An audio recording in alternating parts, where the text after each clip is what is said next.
You know what's surprising is that confidence grows from something deeper, self-trust. Where we don't trust ourselves, it's very hard to feel confident about what we're doing. Now, what this can look like in real life is trusting the decisions that we make. And I know as a parent, I work on the philosophy that I try and make the best decisions with the skills I have and the things I know at that particular point in time. I might look back in a week and go, oh my God, that was a terrible decision.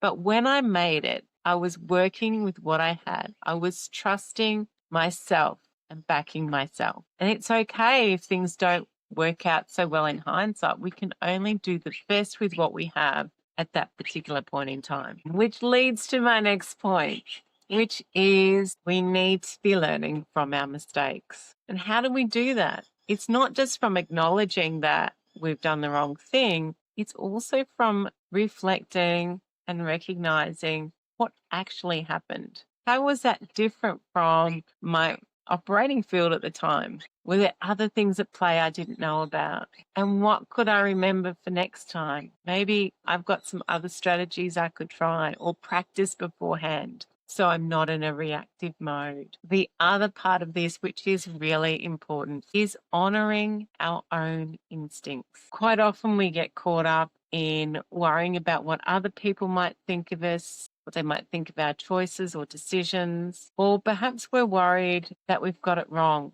that we wouldn't know as much as someone else because we're not as experienced, or they've got more expertise and more certificates and everything else. Trusting our instincts and ourselves is really important, but it can be really difficult when you're not used to connecting with them. And I know it took me a lot of work to be able to connect more effectively with mine. I'd spent so many years working out in my mind, in my field of operating out here, and I wasn't connected with my body. And it took a lot to bring myself back in. And, there's still a place I go. I've had years of that habit.